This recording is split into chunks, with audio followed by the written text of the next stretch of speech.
आपके किचन में रखी एक चीज जिसको आप रोज खाते हो और वॉल स्ट्रीट के एक सबसे बड़े बैंक ने उसको अगले डिकेड का सबसे बड़ा सेक्टर बता दिया है। नाम नहीं बताऊंगा। इस वीडियो के अंत तक आप अपने घर के नमक के डब्बे को नॉर्मल नज़र से नहीं देख पाओगे।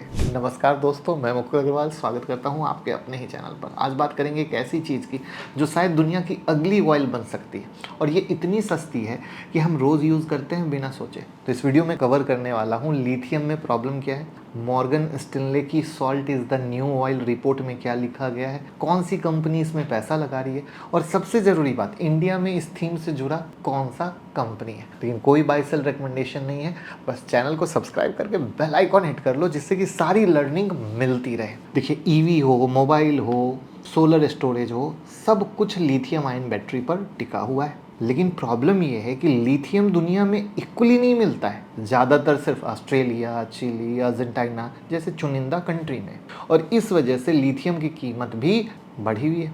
2021 में जो लिथियम की प्राइस 50,000 एक टन की थी, वो अभी कुछ समय पहले 1,70,000 रुपये तक पहुंच गई, 3 गुना से ज़्यादा।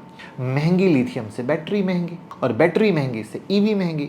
इस वजह से एक सस्ता कभी भी मिलने वाला अल्टरनेटिव ढूंढा जा रहा है और यहीं पर एंट्री हुई कि भैया कुछ और निकालो निकालो निकालो, सोडियम की। अब यहाँ बात क्लियर कर देते हैं कि सोडियम का मतलब खाने वाला नमक नहीं है, बल्कि सोडियम नाम का एलिमेंट है जो नमक में होता है। अब लिथियम और सोडियम बैटरी का काम करने का तरीका सेम है, बस लिथियम की जगह सोडियम यूज होता है।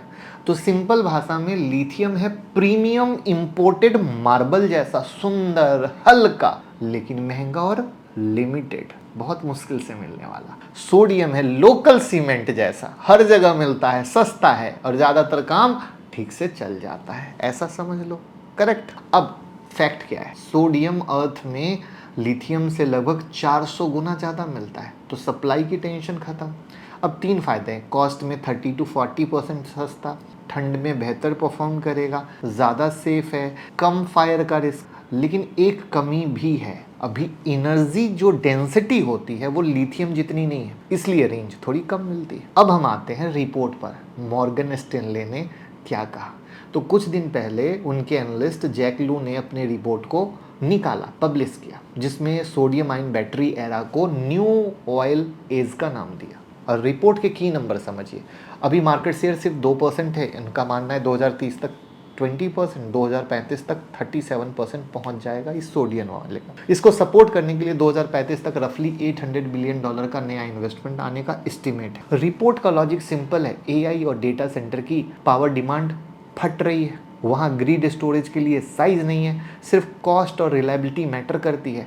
यही सोडियम आयन का स्ट्रॉन्ग पॉइंट। यहाँ तक क्लियर हो तो लाइक कर दीजिएगा भैया, कंजूसी ना कीजिए, समझ में आए तो हमें भी लगे कि आपने लाइक दबाया है। एक बात याद रखिए, ये एक बैंक का प्रोजेक्शन है, गारंटी नहीं। नंबर को पॉसिबिलिटी की तरह देखिए, सर्टेनिटी की तरह नहीं। आई बात समझ में? तो अब सवाल आता है, कोई भी रिपोर्ट तब तक सिर्फ थ्योरी है जब तक कंपनी अपना पैसा ना लगाए, राइट?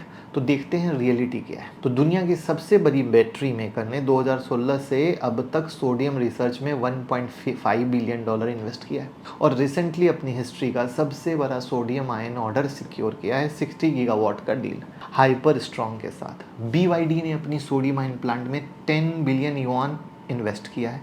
टारगेट है 30 गीगावाट कैपेसिटी का, और ये सिर्फ चाइना तक सीमित नहीं है। जनरल मोटर ने भी अमेरिका में सोडियम आयन बैटरी डेवलपमेंट के लिए अपना इन्वेस्टमेंट आर्म GM वेंचर लगा दिया है। तो ये सिर्फ हेडलाइन नहीं है, दुनिया की 3 सबसे बड़ी बैटरी और ऑटो कंपनी अपना रियल कैपिटल लगा रही है, राइट? अब इसी से तो आइडिया लगता है रिपोर्ट कैसे बनती है। रिपोर्ट ऐसे ही बनती है, भैया ये चीज़ अच्छी है, कहीं ना कहीं इस पे रिसर्च हुई, इस रिसर्च पे कंपनियों ने पैसा लगाना चालू कर दिया। तो रातों रात तो होगा नहीं, ये सब तो टाइम बिंग बात है। अब एक जरूरी एंगल समझते हैं, सोडियम आयन लिथियम को पूरी तरीके से रिप्लेस नहीं करेगा, ये भी लिख लेना। ये दोनों एक साथ अलग अलग सेगमेंट में चलेगी। इसको ऐसे समझो जैसे स्मार्टफोन में प्रो और स्टैंडर्ड दोनों मॉडल चलते हैं अपने कस्टमर के लिए, तो प्रीमियम और हाई परफॉर्मेंस ईवी में जहां कस्टमर को लंबी range, fast charging, top performance चाहिए, वहाँ पे लिथियम आयन ही रहेगा, क्योंकि इसकी एनर्जी डेंसिटी अभी ज़्यादा है। लेकिन मीडियम रेंज, बजट ईवी में छोटी city car, electric scooter, delivery vehicle, जहाँ कस्टमर की प्रायोरिटी है भैया मेरे को एफोर्डेबल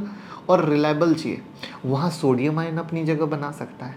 मतलब लिथियम प्रीमियम सेगमेंट का किंग रहेगा और सोडियम मास मार्केट का गेम चेंजर बनेगा। और यही वजह है कि ये दोनों टेक्नोलॉजी कंप्लीट नहीं करेगी बल्कि को एग्जिस्ट करेगी, साथ में चलेगी, साथ में बढ़ती जाएगी। और कल के डेट में फिर भविष्य में सोडियम कुछ नया चीज निकाले तो वो बात की बात है। इसके अलावा सोडियम आयन का सबसे बड़ा यूज होगा ग्रिड स्टोरेज, सोलर और विंड एनर्जी स्टोर करने के लिए और डेटा सेंटर के बैकअप पावर में। लेकिन बैलेंस रखना जरूरी है, ये अभी भी इमर्जिंग टेक्नोलॉजी है, चाइना रेस में हमेशा आगे कोई भी बैंक प्रोजेक्शन गारंटी नहीं होती है। मैं फिर से याद दिलाना चाहूँगा, ये एक लॉन्ग टर्म थीम बनेगी, कोई शॉर्टकट नहीं।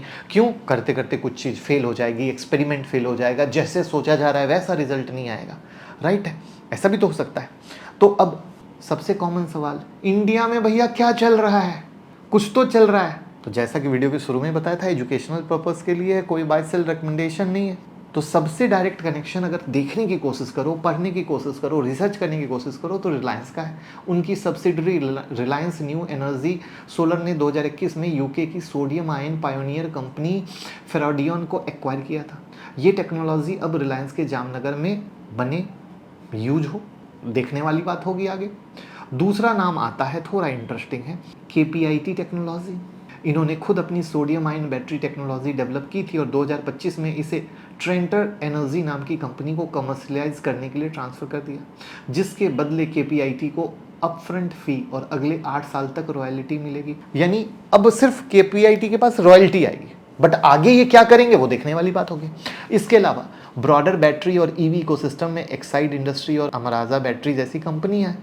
अब ये किस तरीके से फोकस करेंगी वो देखने वाली बात होगी। तो यानी कौन कौन क्या कर सकती है, हमें उसकी पढ़ाई करनी पड़ेगी, उस पर नज़र रखनी पड़ेगी, तब हम समझ पाएंगे। तो इसी पे AI कैसे क्या काम करता है, मैंने एक वीडियो बनाई थी। जैसे अभी सरकार ने सेमीकंडक्टर EMS में क्या किया, फंडिंग दिया, तो अब हम कैसे पढ़ाई लिखाई कितना करेंगे, तो AI के मदद से क्या करेंगे वो वीडियो देखिएगा।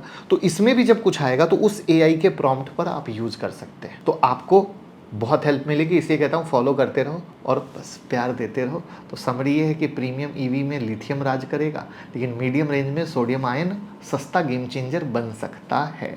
और ये सिर्फ थ्योरी नहीं है, क्योंकि BYD GM पैसे तो लगा ही रहे हैं और इंडिया में भी भैया थोड़ा ना थोड़ा कुछ ना कुछ दिखेगा, बस हमें देखते रहने की ज़रूरत है। कैसी लगी वीडियो? चैनल को सब्सक्राइब करें, वीडियो को शेयर करें, सबको लर्निंग मिलती रहनी चाहिए। और डीमेट और क्रिप्टो में अकाउंट ओपन करके सपोर्ट करें, लिंक डिस्क्रिप्शन में। Thank you.